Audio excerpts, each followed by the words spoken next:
How did an American Airlines plane and a Black Hawk helicopter end up in a tragic crash while the plane was attempting to land on runway 33? In the videos ahead, we'll take a closer look at the final hours leading up to the crash, the confusion between the PAT-25 VIP military helicopter and the air traffic controller,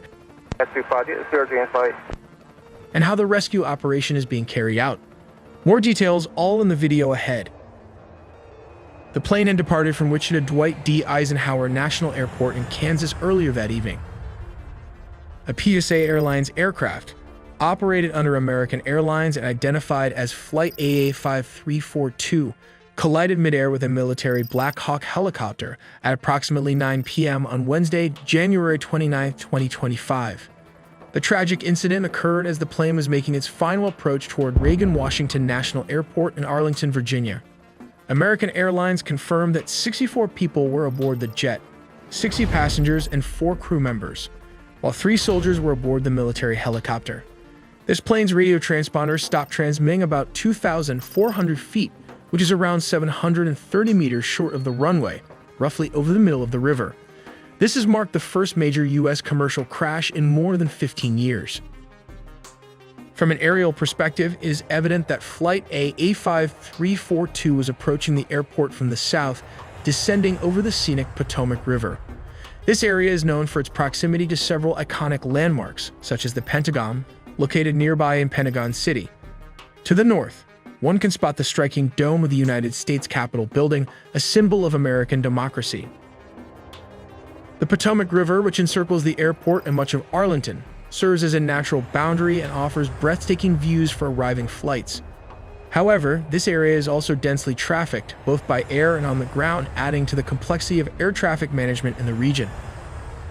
American Airlines Flight 5342, which we'll refer to as the landing flight, was on its final approach to runway 33.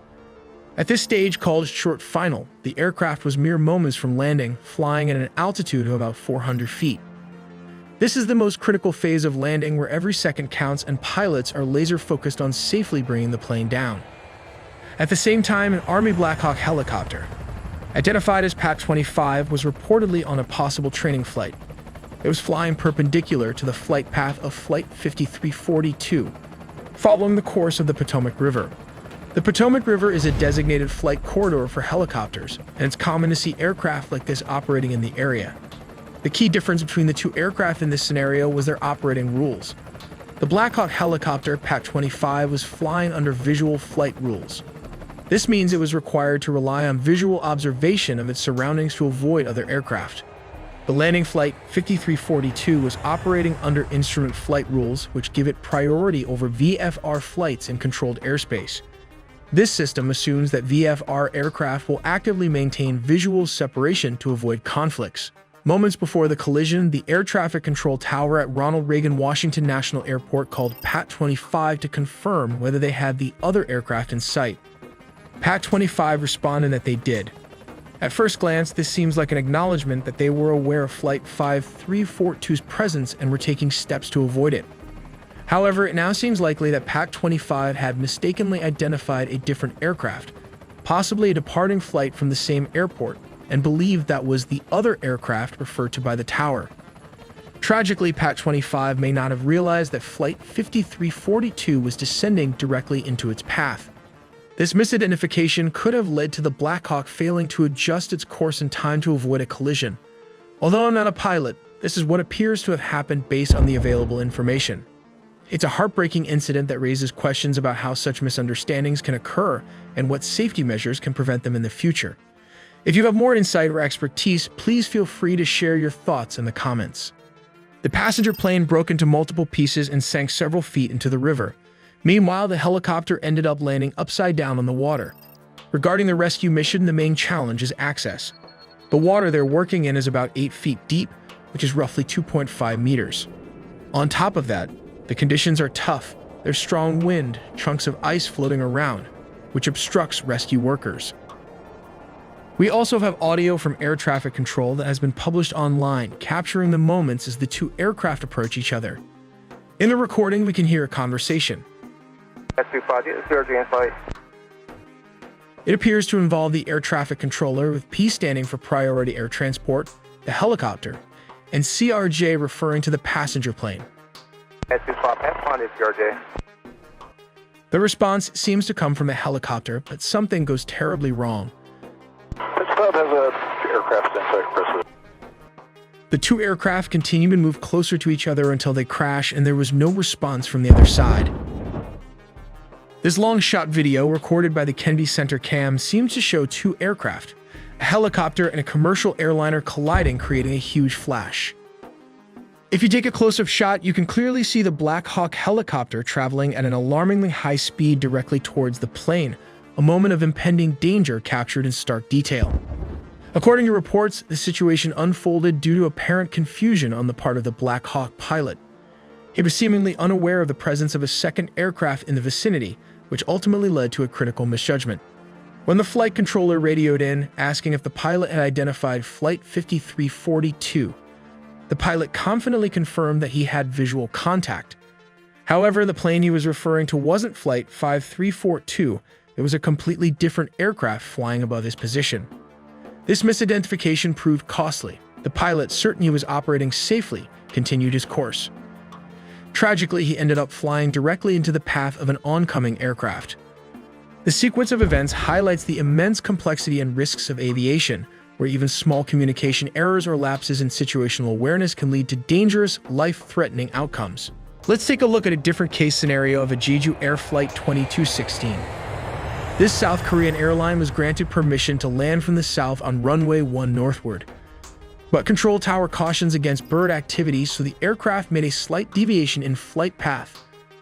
The pilot declares Mayday after it hit a couple of birds, and it was instructed to make a go-around and land on runway 19 southward. It was at this moment the airplane encountered another problem with the landing gear, which did not open. Finally, the plane had to make a belly landing with what was supposedly a landing gear failure because it hit in the middle of the runway and crashed into the elevated localizer antenna and concrete, erupting into a huge fireball, while the tail section remained intact. Morning 8:57.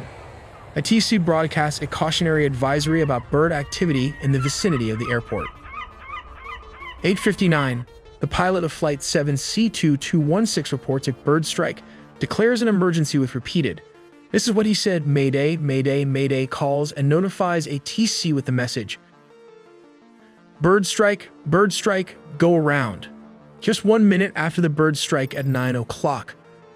The flight initiates a go-around maneuver and requests authorization to land on runway 19, which requires an approach from the opposite end of the airport's single runway, that is from the north to the south, which is not the actual landing procedure.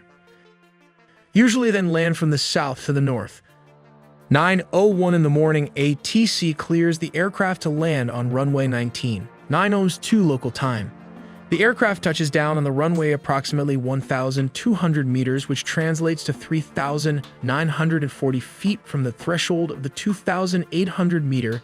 This is around 9,184-foot runway. 9:02 and 55 seconds later, the airport fire rescue unit completes the deployment of fire rescue equipment.